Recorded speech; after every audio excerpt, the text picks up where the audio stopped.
വളരെ ജീവിതത്തിൽ വാശിയും ഇതുള്ളൊരു മനുഷ്യനാണ് അദ്ദേഹം. അദ്ദേഹം പറയുന്ന അദ്ദേഹം വിചാരിച്ച രീതിയിലല്ല ഒരു ജീവിതം നിങ്ങൾ നടത്തിയത്, അതുകൊണ്ട് പറ്റില്ല എന്നുള്ളതാണ്. പക്ഷേ ഈ മനുഷ്യൻ, നിങ്ങളുടെ ഭർത്താവ് എന്ന് പറഞ്ഞ മനുഷ്യൻ വളരെ നന്നായിട്ട് നിങ്ങളെ നോക്കുന്നുണ്ട്, കുടുംബം നോക്കുന്നു, അതൊക്കെ അറിയത്തില്ല ഈ അച്ഛന്. ഇപ്പം പുള്ളി ഇപ്പൊ പറഞ്ഞു പൊന്നുപോലെ വളർത്തിയ മോള് ഇങ്ങനെ പറ്റി, പൊന്നുപോലെ വളർത്തിയ മോനെവിടെ പുള്ളിയുടെ? അങ്ങനെ കുറെ ചോദ്യങ്ങൾ നമുക്ക് ഇതിനകത്ത് ചോദിക്കാനുണ്ട്. ഈ ഞാൻ കളഞ്ഞിട്ടിരുന്നത് നമുക്ക് അതിന്റെ ആവശ്യമില്ല. ഇതേ ഡയലോഗാ പുള്ളി എല്ലാവരുടെ അടുത്തും പറയുന്നത്, ഞാൻ മരിക്കുമ്പോൾ കൊണ്ടുപോക്കോട്ടെ.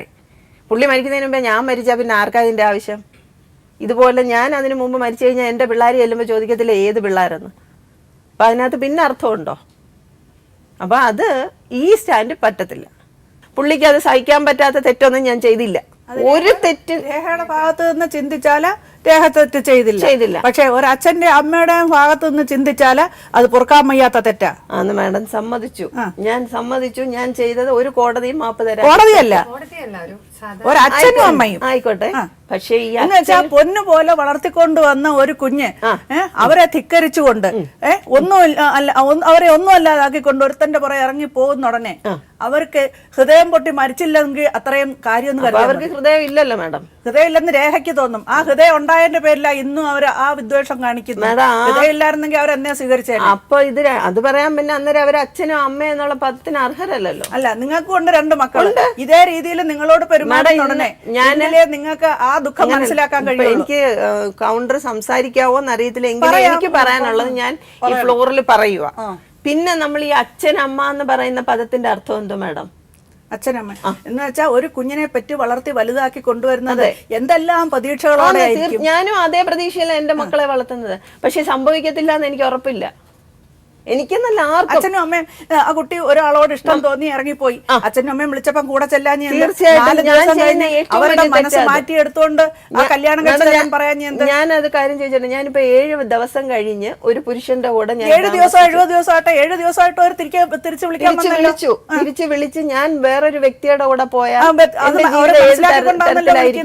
എന്റെ ജീവിതം ഏത് തരത്തിലായിരിക്കും? അല്ല, അവര് എന്റെ ജീവിതം ഏത് തരത്തിലാന്ന് വെച്ചാല് അന്ന് തിരിച്ചു ചെന്നിട്ട് ആ അച്ഛനെയും അമ്മയും മനസ്സ് മാറ്റി കുട്ടിക്ക് എടുക്കാറുന്നല്ലോ. എന്നിട്ട് പിന്നെ തിരിച്ച് വീണ്ടും അവരിത് നടത്തി തരുമോ?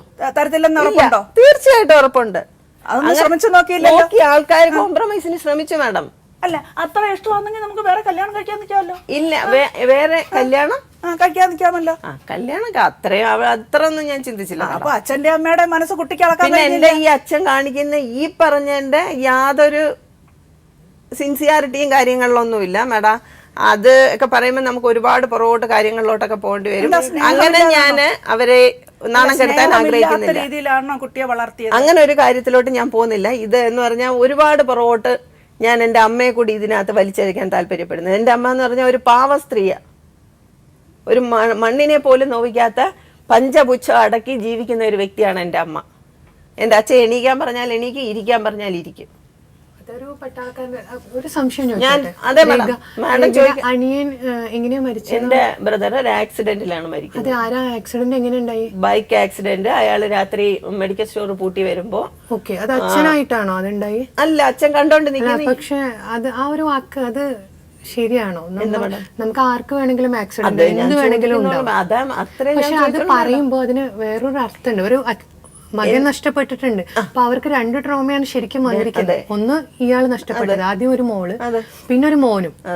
അപ്പൊ നമ്മൾ കുറച്ചും കൂടി നമ്മൾ അവരുടെ ഭാഗത്തുനിന്ന് രേഖയുടെ വിഷമം മനസ്സിലാവുന്നുണ്ട്. പക്ഷെ ഒന്ന് ആലോചിച്ച് നോക്കൂ, ടോട്ടലി നമ്മൾ അവരെ ആ വിഷമം മനസ്സിലാക്കാതിരിക്കുമ്പോൾ വിഷമം ഉൾക്കൊണ്ടോണ്ട് മാത്രമാണ് ഞാൻ ഇന്ന് വരെ അവരെ ഒരു തരത്തിലും ഞാൻ ശല്യപ്പെടുത്തിയിട്ടില്ല. അല്ല, അതിലല്ല അർത്ഥം. പിന്നെ നേരത്തെ പറഞ്ഞു അനിയൻ മരിച്ചു കഴിഞ്ഞപ്പോ പോയില്ല എന്ന് പറഞ്ഞു. പോയില്ല, ഞാൻ പോയി. എന്തുകൊണ്ടാ? അവനെ കാണാനല്ല, അച്ഛനും അമ്മേനെയും നമ്മളൊന്ന് സമാധാനിപ്പിക്കാൻ നമ്മൾ ചെല്ലിയെങ്കിലും വേണ്ട, മറ്റുള്ളവരുടെ മുമ്പിലല്ല, സ്വന്തം മനസ്സാക്ഷിയുടെ മുമ്പിൽ. അത് പറ്റില്ല. കാരണം കുറച്ച് കല്യാണം കഴിഞ്ഞു, കുട്ടിയായി, നമ്മൾ വളർന്നു വരെ, പ്രത്യേകിച്ച് ഈ എഡ്യൂക്കേഷനും ഉണ്ട്. നമുക്ക് അറിയാലോ, ഒരു സ്ഥലത്തേക്ക് നമ്മൾ മുമ്പ് ഏറ്റവും സഹായം ചെല്ലേണ്ടത് എപ്പോഴാണ്? ഒരു ആപത്തുള്ളപ്പോൾ ഓടിച്ചെല്ലുക നമ്മൾ ആദ്യം ചെയ്യേണ്ടത് അല്ലേ? ആ സമയത്ത് എത്ര വിഷമം ഉണ്ടെങ്കിലും നമ്മൾ ആരോടും ദേഷ്യം ഉണ്ടെങ്കിൽ പോലും നമ്മൾ തീർച്ചയായിട്ടും ഓടിച്ചെല്ലും. അല്ല, അങ്ങനത്തെ കുറെ. അപ്പൊ അതേ വാശി രേഖയുടെ ഭാഗത്തുണ്ട്. അതാണ് ഇപ്പൊ കാണിക്കുന്നത്. ഒരു അനിയൻ മരിച്ചിട്ട് പോലും തിരിഞ്ഞു കയറാത്ത ഒരു പെങ്ങളെന്ന് വെച്ചാ മാഡം നമ്മളത് അറിഞ്ഞു കഴിഞ്ഞിട്ട് പോയിട്ട് കാര്യമൊന്നുമില്ല. അങ്ങനെ ഒരു വ്യക്തി പോയി കഴിഞ്ഞ് പിന്നെ നമ്മൾ എന്ത് ആകെയുള്ള ഒരേ ഒരു അനിയൻ, അത് മരിച്ചിട്ട് പോലും കുട്ടി തിരിഞ്ഞു നോക്കിയില്ലെന്ന് വെച്ചാൽ ആ മനസ്സ് നമുക്ക് അളക്കാൻ കഴിയുന്നില്ല. ഇതേ പ്രശ്നങ്ങൾ തന്നെയാണ് അപ്പോഴും ഉണ്ടാവുന്നത്. എന്ത് പ്രശ്നത്തിനകത്ത് മാറ്റങ്ങൾ യാതൊന്നും പോയിട്ടില്ലല്ലോ നമ്മൾ ചെന്നാ തന്നെയല്ലേ ഒരു അവൻ ഉണ്ടായിരുന്ന കാലത്ത് ഞാൻ പോയിട്ടുണ്ട് മാഡം. തിരുവല്ലം വീട്ടിൽ വെച്ച് ഞാൻ ഉണ്ടായിരുന്ന കാലത്തല്ല, കുഞ്ഞുങ്ങൾ വളരെ പൊടിയാ. ആ സമയത്ത് ചെല്ലുമ്പോൾ ഒരു പട്ടിയെ അയച്ചു വിടുന്ന ഒരു അതൊക്കെയാണ് ഒരു മരണസമയത്ത് നമ്മൾ ചിന്തിക്കേണ്ടത്. അതൊക്കെയാണ് ഒരു മരണസമയത്ത് ചിന്തിക്കേണ്ടത്. രേഖ ഈ ചിന്തിക്കുന്ന അതേ രീതിയിൽ തന്നെയാണ് അവിടെ ഇപ്പൊ ചിന്തിക്കുന്നത്. അത് മനസ്സിലാക്കാൻ വേണ്ടിയിട്ടാണ് ഇങ്ങനെ പറഞ്ഞത്. മനസ്സിലായോ? രണ്ടുപേരും ഇമോഷന്റെ മുകളിൽ ചിന്തിക്കുമ്പോ എന്താ പറയുന്നത് എന്താ ചെയ്യുന്നത് നിങ്ങൾക്ക് രണ്ടുപേർക്കും മനസ്സിലാവുന്നില്ല. അച്ഛൻ്റെ തന്നെയാണ് ആ മോള്, അതേ ഒരു ക്യാരക്ടർ രണ്ടുപേരും കാണിക്കുന്നത്. പക്ഷെ നമ്മളെന്താന്ന് വെച്ചാൽ നമ്മള് പഠിപ്പിക്കുന്ന ഒരു ഇതുണ്ടല്ലോ, നമ്മളെ റെസ്പെക്ട് ചെയ്യാന്നുള്ളതുണ്ടല്ലോ. ആ ഒരു സമയത്ത് ശരിക്കും ഒരു അപകടം പറ്റിക്കഴിഞ്ഞാൽ ഓടി ചെല്ലുക എന്നുള്ളത് ഒരു കടമയാണ്. ആ അമ്മയെ സ്നേഹമാണെന്ന് പറഞ്ഞു, ആ അമ്മയുടെ അടുത്തും സമാധാനിപ്പിക്കാൻ ചെല്ലുക എന്നുള്ളത് എത്ര പറഞ്ഞാലും ആ സമയത്ത് പോകുമ്പോ ചുറ്റുമുള്ള ആൾക്കാരെന്താ പറയാ, ആ കുട്ടി വന്നു എന്നാലും വേണ്ടില്ല. നിങ്ങൾ അറിഞ്ഞില്ല എന്നുള്ളത് ആരും പറയില്ല കേട്ടോ. അങ്ങനെ നമ്മള് വൈകിട്ട് 5 മണി കഴിഞ്ഞപ്പോഴാണ് അറിഞ്ഞത്. ആണ് രേഖ. പക്ഷെ എന്താ അറിയോ, ബാക്കിയുള്ള ഇപ്പൊ ഈ പറഞ്ഞ ബന്ധുക്കളും അവരും ഇവരൊക്കെ വരുന്നവർ, നിങ്ങളെ അറിയാവുന്നവരൊക്കെ നിങ്ങളുടെ കാര്യം വിശേഷം ചോദിക്കും. രേഖ ഇപ്പൊ എങ്ങനെയുണ്ട്, എവിടെ വിളിക്കുന്നുണ്ടോ, വരുന്നുണ്ടോ, ഇങ്ങനെയൊക്കെ ചോദിക്കുമല്ലോ. സാധാരണ വരുമ്പോഴും ഒക്കെ ചോദിക്കും. അപ്പൊ ഈ ദേഷ്യമൊക്കെ വീണ്ടും പുറത്തു വരും. അങ്ങനെ എങ്ങനെയെന്നൊക്കെ പറയുമായിരിക്കും. പക്ഷെ ഈ ഒരു സമയത്ത് വരാത്തതിനെ അതിനെ മാത്രം ബൂസ്റ്റപ്പ് ചെയ്ത് സംസാരിക്കുക. അറിഞ്ഞിട്ടും വന്നില്ല, അവിടെ തന്നെയുള്ള എത്ര പേര് അറിഞ്ഞു വന്നു എന്നുള്ള ഒരു സംഗതി ഒരു പോയിന്റ് ആയിട്ട് അവർ പറയും. പക്ഷെ ഇതൊക്കെ അച്ഛനമ്മയുടെ ഭാഗത്തു നിന്നുള്ള എല്ലാ കാര്യങ്ങളും പറയുമ്പോഴും നിങ്ങൾ നല്ല രീതിയിൽ ഒരു കുടുംബജീവിതം ജീവിച്ച് കാണിച്ചു കൊടുത്തു. സമ്പത്തിന്റെ അളവ് നമ്മൾ കണക്കാക്കണ്ട. അയാൾ നിങ്ങളെ നല്ലോണം നോക്കി, അയാളുടെ കുടുംബവും എല്ലാവരും സഹായിച്ച് 2 മക്കളായി അധ്വാനിച്ച് ആ കുട്ടികളെ പഠിപ്പിച്ച് നല്ല രീതിയിലാണ് കാണിച്ചു കൊടുത്തത്. അതല്ലാതെ ജീവിച്ച് നശിച്ച് പോയി വന്ന് നിന്നാൽ ഈ കുറ്റങ്ങളെല്ലാം നിങ്ങൾ ഏക്കാമായിരുന്നു. ആ ഒരു പ്രായം, ആ ടീനേജ് കഴിയുന്ന ആ ഒരു പ്രായത്തിൽ, അധികം ചിന്തിക്കാൻ പറ്റാത്തൊരു പ്രായത്തിൽ നിങ്ങളത് ചെയ്തു. അതിന് മാപ്പ് കൊടുക്കാനുള്ള തീർച്ചയായിട്ടും ഒരു മനസ്സ് അദ്ദേഹത്തിന് ഉണ്ടാവണമെന്നുള്ളത് സത്യം. പക്ഷെ ഞാൻ പറയുന്നത് കുറച്ചും കൂടി നമ്മുടെ തെറ്റ് മനസ്സിലാക്കി പറയുന്തോറും അവർക്ക് കുറച്ചും കൂടി ആ ഈഗോ കുറയ്ക്കാൻ, സ്വന്തം അച്ഛനെ ഏറ്റവും കൂടുതൽ മനസ്സിലാക്കാൻ ഇതിപ്പോ നമ്മള് ഒരു നോർമൽ കേസില് നമ്മൾ ഇതെല്ലാം പറയുന്നത് നമ്മൾ സാധാരണഗതിയിൽ അച്ഛനമ്മയുടെ അവരുടെ ശാപത്തോടുകൂടി അല്ലെങ്കിൽ മനോവേദനയോടുകൂടി നമ്മൾ അത് എത്രയും നേരം അളക്കാനൊക്കത്തില്ല. എത്രയും വിഷമം വേദന തോന്നും. എനിക്കുണ്ട് മക്കള്, എല്ലാവരും മക്കളുള്ളവരാണ്. അത് ആലോചിക്കുമ്പോൾ തന്നെ നമുക്ക് വിഷമമാണ്. എന്തെല്ലാം വിശാല മനസ്സിലോട് പറഞ്ഞാൽ അതൊരു നോവായിട്ട് തന്നെ കിടക്കും. നമുക്ക് എല്ലാവരും ഉപദേശിക്കാനാവും, അവനവന്റെ മനസ്സിൽ ആ വേദന വരും. പക്ഷെ ഇതൊരു സ്പെഷ്യൽ ക്യാരക്ടറാണ് മാഡം. ഇദ്ദേഹം അല്ല, ഒന്നാമത് അത് പട്ടാളത്തിൽ ജോലി ചെയ്താണ്, കുറച്ച് കാർക്കശ്യം കൂടുതലായിരിക്കും. പക്ഷെ അതുപോലെ സ്നേഹിച്ച് എല്ലാമായിട്ട് വളർത്തിയ മക്കള് ഒന്നും അല്ലാതായി അവരെ തഴയുന്നുടനെ അവർക്ക് അതിന് വിഷമം ഉണ്ടായി. പക്ഷെ ഇതിനകത്ത് ഞാൻ മറ്റൊരു ആംഗിൾ കൂടെ ചിന്തിക്കുന്നുണ്ട് മേഡം. കാരണം ആ കുട്ടി പറഞ്ഞാലും ഒരാഴ്ച ഒരു പുരുഷന്റെ ഒപ്പം പോയി താമസിച്ചിട്ട് ആകട്ടെ, എന്നാലും അച്ഛനും അമ്മയും വിളിച്ച് കൂടെ വരാൻ, ഒന്ന് കൂടെ ചെല്ലാം. നമ്മുടെ എല്ലാം അന്നുകൊണ്ട് അവിടെ തീരുന്നില്ല. ഇല്ല മേഡം. അദ്ദേഹം പിന്നെ ആ കല്യാണം കഴിച്ച് വെപ്പിക്കത്തില്ലെന്ന് മാത്രമല്ല, അദ്ദേഹത്തിന്റെ സ്വഭാവത്തിന് പൂട്ടിയിടും. കാരണം ഇവരെ അമ്മയെ കൊണ്ട് കാണാൻ ചെന്നപ്പോ പോലും അമ്മയെ അകത്ത് പറഞ്ഞപ്പം എത്ര വയസ്സാ, 70 വയസ്സായ അമ്മയ്ക്ക്, 75 വയസ്സുള്ള അമ്മ പിന്നെ ഓടിപ്പോയി ഒരു ഉദ്യോഗസ്ഥയാണ്. ഇപ്പൊ അദ്ദേഹം പറഞ്ഞ വാക്ക് അവള് സംസാരിക്കുകയാണെങ്കിൽ, ഫോണിൽ കൂടെ ആ കുട്ടികളോട് സംസാരിക്കുകയാണെങ്കിൽ അന്ന് മുതൽ അവർ ഇറങ്ങിക്കോണം. ആ ഭയത്തിലാണ് അവരിയ്ക്കുന്നത്. അവര് പണ്ടത്തെ ആ ഒരു ഇതായിട്ടുള്ള ഒരു സ്ത്രീയാണ്. ഇദ്ദേഹത്തിന്റെ പലതവണ ഇവര് പോയപ്പോ പട്ടിയെ അഴിച്ചു വിട്ട് അതെല്ലാം അദ്ദേഹം അക്സെപ്റ്റ് ചെയ്തെടുത്ത് പോയി സംസാരിച്ചവരോട് അംഗീകരിക്കുന്നുണ്ട്. അപ്പൊ അത് കുറച്ച് കടന്ന കൈയാണ്. പിന്നെ 2 കുഞ്ഞുങ്ങളെയും കൊണ്ട് കയറി വരുമ്പോ നമ്മള് എന്റെ തെറ്റ് ഞാൻ മനസ്സിലാക്കിയത് കൊണ്ടാണ് ഞാൻ അവരുടെ മുമ്പിൽ നാണം കെട്ട് ചെന്നത്. എനിക്ക് നാണക്കേടായിട്ട് എനിക്ക് തോന്നിയിട്ടില്ല. ഞാൻ ചെയ്ത തെറ്റ്, അതിനൊരു ശാപം എൻ്റെ മക്കൾക്ക് ഉണ്ടാവാതിരിക്കാനാണ് ഞാൻ ഇത്രയും വളർന്ന് 19, 17 വയസ്സുള്ള 2 കുട്ടികളെയും കൊണ്ട് അവിടെ ചെല്ലുന്നത്. അപ്പോഴും എനിക്ക് ഈ സാമ്പത്തികം ഞാൻ അവരോട് ആവശ്യപ്പെടുന്നതോ ചോദിക്കുന്നതോ ഒന്നുമില്ല. അവരെൻ്റെ മോളോട് സാമ്പത്തികം അവിടെ ഉണ്ട് ഇവിടെ ഉണ്ടെന്ന് പറയുമ്പോഴും ഞാൻ പറയുന്നത് നമുക്ക് അതിൻ്റെ ഒന്നും ആവശ്യമില്ല, അവരായിക്കോട്ടെ. വീണ്ടും എൻ്റെ കുട്ടി വിളിക്കുമ്പോൾ നിങ്ങൾ മേലാൽ വിളിക്കരുത്, നിങ്ങൾക്ക് ഇങ്ങനെ ഒരു ബന്ധമില്ല എന്ന് പറയുമ്പോൾ പിന്നെ ഇനി എന്താ വേണ്ടുന്നത്? അപ്പം ഞാനൊരു തെറ്റ് ചെയ്തു, ശരി, സമ്മതിച്ചു.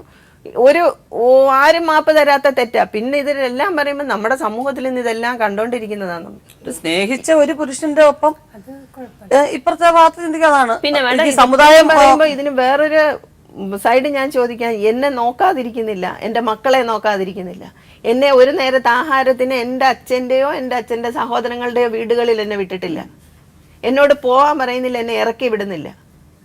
പിന്നെ ഞാൻ ആ മനുഷ്യനെ എങ്ങനെ തള്ളി ഭർത്താവിന് എന്തോ ജോലി? പുള്ളി ഡ്രൈവറാണ്. ഇന്നും എൻ്റെ അച്ഛൻ പലരോടും പറയുന്നത് അവനെ കളഞ്ഞിട്ടെങ്കിൽ വാ നോക്കിക്കോളാവുന്ന.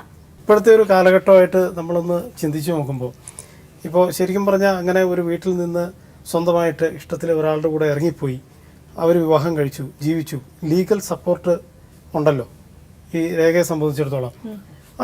അച്ഛനെ ധിക്കരിക്കാന്ന് വെച്ചാൽ ഒരു കൺവെൻഷണൽ ആയിട്ടുള്ള ഒരു സിസ്റ്റം ബ്രേക്ക് ചെയ്തുകൊണ്ട് പോയി എന്നുള്ളതാണ്. അച്ഛനും അമ്മയും വളർത്തിക്കൊണ്ട് വന്ന ആ കുട്ടി അച്ഛൻ്റെ അമ്മയുടെ ഒരു കൺസെൻറ്റ് ഇല്ലാതെ കൺവെൻഷണൽ ആയിട്ടുള്ള ഒരു സിസ്റ്റം ബ്രേക്ക് ചെയ്ത് ഇഷ്ടമുള്ള ഒരാളുടെ കൂടെ പോയി വിവാഹം ചെയ്തു. ആ വിവാഹത്തിന് ഒരു ലീഗൽ സപ്പോർട്ടുണ്ട്. ഇപ്പോൾ ഈ രേഖയുടെ പിതാവ് ഒരു വാശി പിടിച്ചുകൊണ്ടിരിക്കുക എന്ന് പറഞ്ഞാൽ ദാറ്റ്സ് അനദർ ഡിസീസ് എന്ന് പറയാൻ പറ്റുള്ളൂ. കാരണം ഇത് ഇത്രയും പ്രായമായി എന്ത് കാര്യം നമ്മളിവിടെ അദാലത്ത് സംഘടിപ്പിക്കുന്നു, പല വിട്ടുവീഴ്ചകൾക്കും കാര്യങ്ങൾക്കും വേണ്ടിയാണ് ഈ അദാലത്തുകൾ സംഘടിപ്പിക്കുന്നത്. ഇത് കോംപ്രമൈസ് ഉണ്ടായി ഒരു ലൈഫ് ഉണ്ടായി കിട്ടാൻ. ഇപ്പോൾ രേഖ ഒരു വലിയ തെറ്റ് ചെയ്തു എന്ന് തന്നെ സങ്കല്പിക്കുക. ആ തെറ്റിൻ്റെ പുറത്താണെങ്കിലും അവരൊരു തെറ്റിൻ്റെ ചാനലിലൂടെ മാത്രം പോയിട്ടില്ല. അവർ സഞ്ചരിച്ചിരിക്കുന്നത് അവരുടെ ഭർത്താവ് ഒരു കുടുംബം ഉണ്ടാക്കി, ഒരു കുടുംബമായിട്ട് തന്നെ ഉണ്ടാക്കി, ആ ഭർത്താവിൻ്റെ വീട്ടുകാരുമായിട്ട് ഇണങ്ങിച്ചേർന്ന് അവിടെ ഒന്നും സംഘർഷം ഉണ്ടാക്കാതെ ഒരു നല്ല രീതിയിലാണ് അവർ കഴിഞ്ഞു പോകുന്നത്. ഇപ്പോൾ അവരുടെ മുമ്പിൽ വന്നിരിക്കുന്നത് ഒരു സാമ്പത്തിക വിഷയമാണ്. അപ്പോൾ ആ പിതാവിന് ചിന്തിക്കാം, എൻ്റെ സാമ്പത്തികം മാത്രം ആയിട്ട് മതിയോ, അല്ലെങ്കിൽ എന്നെ ഇത്ര നാളും ഒന്ന് കാണുമോ, അല്ലെങ്കിൽ എന്നെ അനുസരിക്കാതെ വരുമോ, ഇതൊക്കെ ചെയ്ത ആൾക്ക് എൻ്റെ സാമ്പത്തികം മാത്രം മതിയോ എന്നൊരു ചിന്ത അങ്ങാരിലുണ്ടായിരിക്കാം. അല്ലാതെ എന്നെ ധിക്കരിച്ചു പോയി, അതുകൊണ്ട് ഇനി ആ ഒരു ബന്ധമേ ഇല്ല, അങ്ങനെ ഒരു ബന്ധമില്ലാന്ന് ബ്ലഡിൽ നിന്ന് ഒഴിവാക്കാൻ പറ്റുമോ? പൈസയ്ക്ക് വേണ്ടി മാത്രമാണ് അദ്ദേഹം ചിന്തിക്കുന്ന ഒരു അർത്ഥമല്ല. അദ്ദേഹത്തിന്റെ ഒരു ക്യാരക്ടർ നമ്മൾ മനസ്സിലാക്കിയെടുത്തോളം എന്താന്ന് വെച്ചാൽ, ഇനി എങ്ങാനും അംഗീകരിച്ചു പോയാൽ ഇത്രയും നാളും വാശി വെച്ച് പറഞ്ഞവരുടെ മുമ്പിൽ ഞാൻ കുറഞ്ഞു പോവുമോ, അതാണ് ഏറ്റവും പ്രധാനപ്പെട്ട ഒരു ഈഗോ ആയിട്ട് നിൽക്കുന്നത്. പലരോടും ഇനി മരിച്ചാൽ പോലും വീട്ടിൽ കയറ്റെന്നൊക്കെ പറഞ്ഞ് പണ്ടത്തെ കാരണവന്മാർ പറയും. ഇത് പറഞ്ഞിട്ട് വീണ്ടും വിളിച്ചു കയറ്റുമ്പം അവിടെ ഞാൻ കുറഞ്ഞു പോകും. അല്ലെങ്കിൽ ആ അമ്മയുടെ മനസ്സിൽ ഇത് കരഞ്ഞുകൊണ്ടിരിക്കുകയാണ്. ഏതെങ്കിലും ഒരു അമ്മ സന്തോഷിച്ച് ജീവിക്കുന്നുണ്ട്, ആ സ്ത്രീ ഓരോ നിമിഷവും മനസ്സുകൊണ്ട് കരഞ്ഞ് കരഞ്ഞ് ജീവിക്കുക അവിടെ. ഇപ്പൊ അദ്ദേഹം പറഞ്ഞ മറുപടിയും അവൾ ഇഷ്ടപ്പെട്ട ആ കുഞ്ഞുങ്ങളോടൊന്ന് സംസാരിച്ചു പോയാൽ, വിദ്യാഭ്യാസവും ഉദ്യോഗവും ഉണ്ടായിരുന്നൊരു സ്ത്രീയാണ്, അവർക്ക് പെൻഷൻ വരുന്നുണ്ട്, അദ്ദേഹത്തിന് ചെലവ് പോലും വേണ്ട അവർക്ക്, എന്നിട്ടും അവര് മിണ്ടാതിരിക്കുക, കുഞ്ഞുങ്ങളോടൊന്ന് സംസാരിക്കേണ്ട ആഗ്രഹം ഉണ്ടാവത്തില്ല മേഡം. അതിങ്ങനെ നിർബന്ധിച്ച് പിഴിഞ്ഞു വെച്ചേക്കാം, പാടില്ല. അപ്പൊ അവര് അവിടെ നീതി പുലർത്തുന്നില്ല. അവർക്ക് അദ്ദേഹത്തിനോടുള്ള സിൻസിയറിറ്റി കൊണ്ടാണ്. വേണ്ട, പൈസ കൊടുക്കാൻ പറ്റത്തില്ല, അദ്ദേഹം പറയട്ടെ, പോട്ടെ, സാരമില്ല, വിട്ടേക്ക്, എന്നാ നീ സംസാരിച്ചോ, ഞാൻ സംസാരിക്കുന്നില്ല, നിനക്ക് വേണമെങ്കിൽ നീ സംസാരിച്ചോ എന്നൊരു വാക്ക് പറയാം. വല്ലപ്പോഴും ആഴ്ചയിലൊരിക്കലോ വല്ലപ്പോഴും ആ കൊച്ചുമക്കളോ അമ്മമ്മയോട് സംസാരിക്കുന്നു, അല്ലെ മോള് സംസാരിക്കുന്നു എന്ന് പറയാനുള്ളൊരു മനസ്സ് പോലും ഇല്ലാതെ അത്രയും ഒരു ഹൃദയത്തിനകത്ത് കത്തിയും വെച്ചോണ്ട് നടന്നാൽ എങ്ങനെയാണ്? അതുമല്ല വേണ്ട, ഞങ്ങളിപ്പോ പോയപ്പോ അമ്മ പറഞ്ഞത് ഞാനൊരു പരീക്ഷണ കാലഘട്ടത്തിലാന്നാ പറഞ്ഞത്. അപ്പൊ ആ പരീക്ഷണം അമ്മ വിജയിക്കത്തില്ല, അമ്മ ഇങ്ങനെ എരിഞ്ഞെരിഞ്ഞെരിഞ്ഞടങ്ങി തീരത്തേ ഉള്ളൂ. രേഖയുടെ ബന്ധുക്കളെ ഇതിൽ ഇടപെടുത്തിയിരുന്നു. എന്റെ അച്ഛന്റെ ഒരു റിലേറ്റീവ്സുമായിട്ട് എനിക്ക് ഒരു അടുപ്പവും ഇല്ല. അദ്ദേഹത്തിന്റെ പെങ്ങന്മാരുമായിട്ട് അച്ഛന്റെ ഒരു മൂത്ത സിസ്റ്റർ ഞാനുമായിട്ട് അടുപ്പം ഉണ്ട്. ഇപ്പൊ ഫോൺ വിളിയൊന്നും ഇല്ല. അപ്പൊ ആന്റി ഇതേ തന്നെ പറയുന്നത്, അമ്മ എപ്പോഴും ആന്റിയോട് പറയാറുണ്ട്, എന്നെ കാണാറുണ്ടോ, ഞാൻ വരാറുണ്ടോ, സംസാരിക്കാറുണ്ടോ. അപ്പൊ അല്ല ആന്റി തിരിച്ചു പറയും, അത് അവള് വരാൻ ഞാൻ പറയട്ടെ. അങ്ങനെ ആന്റി പറഞ്ഞാണ് ഒരു പ്രാവശ്യം ഞാൻ അവിടെ ചെല്ലുന്നത്. അപ്പോഴാണ് ഈ പട്ടി അയച്ചു വിട്ടത്. അമ്മ പുറത്തങ്ങ് ഒറ്റയ്ക്ക് പോകത്തില്ല? ഇല്ല ഇല്ല ഇല്ല, അമ്മ ഒരു റൗണ്ടിന് ആ സർക്കിള് വിട്ടമ്മ ഇല്ല പുറത്തോട്ട്. അന്നും ഇല്ല ഇന്നും ഇല്ല, അമ്മ ആ സർക്കിളിനകത്താണ്. അമ്മയ്ക്ക് പോകാൻ പറ്റത്തില്ല, അതാ അതിന്റെ യഥാർത്ഥ ചിത്രം. ജോലിക്ക് വരിക. ഇതേ അവസ്ഥയായിരുന്നു അമ്മയുടെ അമ്മയായിട്ട് ഞങ്ങൾക്ക്. അമ്മയുടെ അമ്മയെ ഞങ്ങൾ കാണുന്നത് ബെഡ് റിഡൺ ആയപ്പോഴാ. അച്ഛനും അമ്മയുടെ അമ്മയും കൂടി ഇതുപോലെ ഉടക്കായിരുന്നു. അമ്മയും അമ്മയുടെ അമ്മയെ കാണുന്നത് വർഷങ്ങൾക്ക് ശേഷമാ. അപ്പൊ അച്ഛൻ അതിന് സംഭവിച്ചിട്ടില്ല. ഈ അച്ഛൻ അവിടുന്ന് നമുക്ക് അവിടെ ഒരു വീടുണ്ട്, അച്ഛൻ സ്വന്തമായിട്ട് വെച്ച വീട്. ആ വീട് വിറ്റിട്ടാണ്, നമുക്ക് 2 വീടുണ്ടായിരുന്നു, കടവൂർ ഒരു വീടും അഞ്ചാലുമുട്ടി വേറൊരു വീടും. ഈ അഞ്ചാലുമുട്ടിലെ വീട് വിൽക്കാൻ നേരത്ത് ആ ദേശക്കാർ മൊത്തം എൻ്റെ ഹസ്ബൻഡിനോട് പറഞ്ഞ് ചവിട്ടി അകത്ത് കയറ്, ഒരു പ്രശ്നവും വരുത്തില്ല, പോലീസ് സപ്പോർട്ട് ഉൾപ്പെടെ നിനക്ക് തരാമെന്ന്. അന്നേരം എൻ്റെ ഹസ്ബൻഡ് പറഞ്ഞത് എനിക്ക് അതിൻ്റെ ആവശ്യമില്ല, ഞാൻ അതിനല്ല പോയത്, എനിക്ക് അവരുടെ സ്വത്ത് ആവശ്യമില്ല. ആ ഒരു പോളിസിക്കാരനാണ് എൻ്റെ ഭർത്താവ്. അങ്ങനെ പിന്നെ എൻ്റെ അമ്മയുടെ പേരിലിരുന്നതാണ് ഞങ്ങൾ കടൂര് താമസിച്ച വസ്തു. ആ വസ്തു അച്ഛൻ്റെ അച്ഛൻ അമ്മയ്ക്ക് കൊടുത്തതായിട്ട് രേഖയുണ്ടാക്കി. ഇതെല്ലാം നമ്മൾ അപ്പോഴപ്പോഴും അറിയുന്നുണ്ട്. പക്ഷെ നമ്മളിതിനൊന്നിനും ലീഗലി പോയിട്ടില്ല. കാര്യം നമുക്ക് വേണ്ടാന്നുള്ള ഒരു സ്റ്റാൻഡ്. അമ്മയുടെ ഓഹരിയാണ് കടൂരുണ്ടായിരുന്നത്. അത് വിറ്റപ്പോഴും എല്ലാവരും പറഞ്ഞു പോവുക, പ്രശ്നം ഉണ്ടാക്കുക എന്ന്. അച്ഛൻ ആ വസ്തു രജിസ്റ്റർ ചെയ്യുന്നത് ഏതാണ്ട് 45 ദിവസം കഴിഞ്ഞിട്ടാണ്. അപ്പോഴും എല്ലാം നമ്മളിതങ്ങ് കളഞ്ഞ് നമുക്ക് വേണ്ട പോട്ടെ, അവർ പോയി സമാധാനമായിട്ട് ജീവിച്ചോട്ടെ, അവർക്ക് അപ്പോൾ എന്ത് പറയുമ്പം പറയും അവർക്ക് സ്വസ്ഥതായിട്ട് അവർ ജീവിച്ചോട്ടെ, നമ്മളതിന് പോകേണ്ട കാര്യമില്ല. ഇനിയിപ്പോൾ അത് പറഞ്ഞാൽ പറ്റത്തില്ല. പക്ഷെ നിയമം പറയാനൊന്നും പറ്റത്തില്ല, അങ്ങയുടെ മനസ്സ് മാറ്റിയെടുക്കുക. അതിന് നമുക്കൊന്നും ചെയ്യാൻ പറ്റത്തില്ല മാഡം.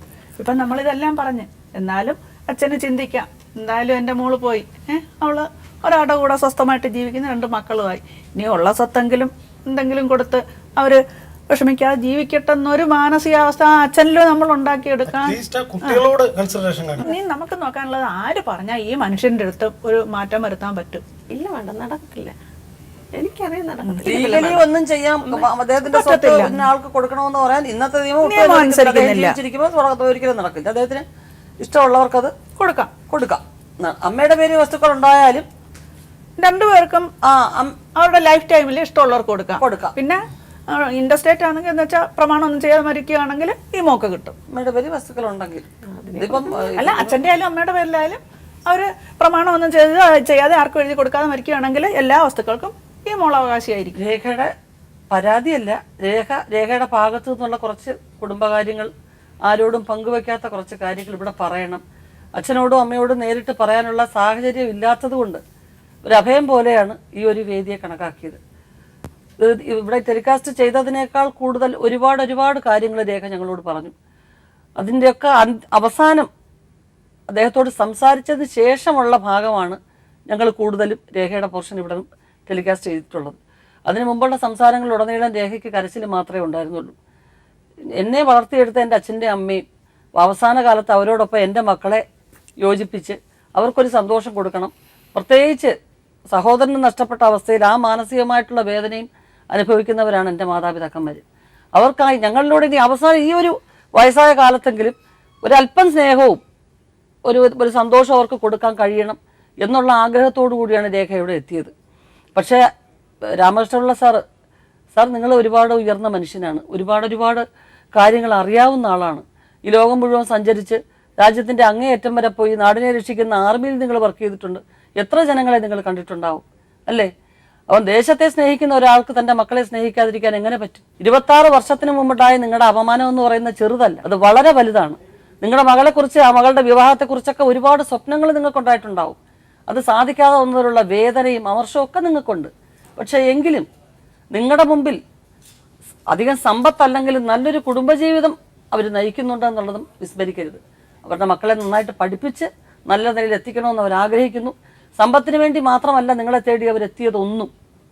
പിന്നെ എല്ലാം കഴിഞ്ഞൊടുവിൽ അവർ റിയലൈസ് ചെയ്യുന്നു, കൈനീട്ടി എനിക്കിത് വേണമെന്ന് അർഹതയോടുകൂടി ചോദിക്കാൻ എൻ്റെ അച്ഛനമ്മമാർ മാത്രമേ ഉള്ളൂ. ആ ഒരു വസ്തുത മാത്രം മനസ്സിലാക്കണം. എനിക്ക് തോന്നിയത് നിങ്ങളോട് കുറച്ച് സമയം സംസാരിച്ചപ്പോൾ തീർച്ചയായിട്ടും നിങ്ങളുടെ ഉള്ളിൽ സ്നേഹമുള്ളൊരു അച്ഛനുണ്ട്, സ്നേഹമുള്ളൊരു അപ്പൂപ്പനുണ്ട്. നിങ്ങളുടെ മകനും കൂടി നഷ്ടപ്പെട്ടതിൻ്റെ വേദനയാണ് നിങ്ങളുടെ സംസാരത്തിൽ എനിക്ക് കൂടുതലും കാണാൻ കഴിഞ്ഞത്. ഞങ്ങളുടെ ഈ പ്രക്ഷേപണം കഴിഞ്ഞതിന് ശേഷം നിങ്ങളത് കണ്ടിട്ട് നിങ്ങൾക്ക് തീരുമാനിക്കാം സാർ, നിങ്ങളുടെ മനസ്സിൽ ആ ദയ ഉണ്ടാകും. ഞങ്ങളുടെ ഭാഗത്തുനിന്നോ ഞങ്ങളുടെ കൂട്ടത്തിൽ ആരെങ്കിലുമോ ഞങ്ങൾ പറഞ്ഞ അഭിപ്രായത്തിലോ എന്തെങ്കിലും വിഷമമോ അല്ലെങ്കിൽ നിങ്ങളുടെ ഈഗോയെ ഹേർട്ട് ചെയ്ത തരത്തിലായും തോന്നിയിട്ടുണ്ടെങ്കിൽ ഞങ്ങളോട് ക്ഷമിക്കണം.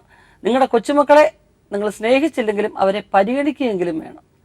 വീണ്ടും കാണാൻ ജീവിതം സാക്ഷിയിലൂടെ. നമസ്കാരം.